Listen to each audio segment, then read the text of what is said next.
like there's no tomorrow.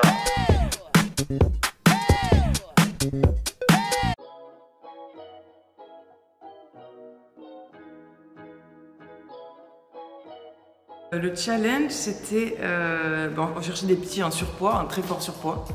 Donc le challenge, c'était d'avoir des jeunes qui soient OK pour se dire, bon, OK, je suis gros, voire très gros, et je vais quand même venir là, me montrer mon image. C'était hyper intéressant parce qu'il fallait leur donner confiance. Donc le challenge, c'est vraiment de trouver des petits qui allaient se dire, OK, je suis prêt ou prête à me montrer, quoi. En quelques mots, c'est trouver les gens qui colleront le mieux au personnage que le réalisateur a écrit et a imaginé.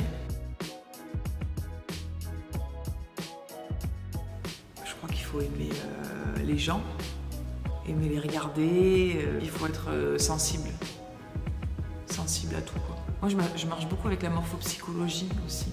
Donc c'est vraiment, tu vois une personne et tu te dis, ah, là il y a ça, il se passe ça derrière, ça c'est assez intéressant. Bon, après il faut aimer le cinéma, hein. Je dirais altruiste, des trucs comme ça.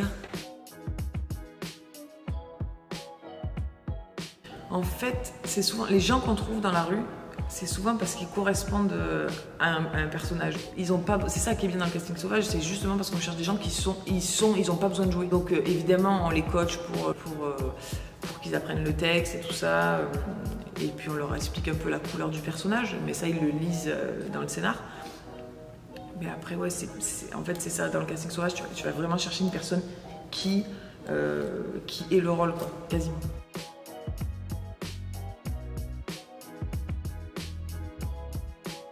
Alors déjà, c'est de savoir le texte pire que par cœur.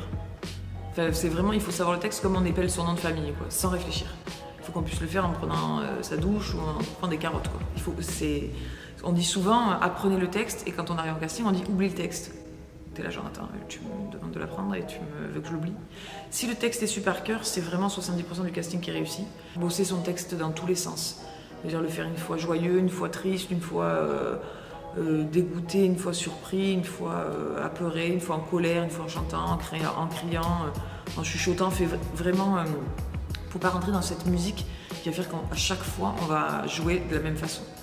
Ça, quand le directeur de casting ou le réal ou la réal demanderont est-ce que vous pouvez faire autre chose, est-ce que tu peux nous la faire autrement, ça sera hyper facile parce que ça sera vraiment, on sera vraiment très flexible.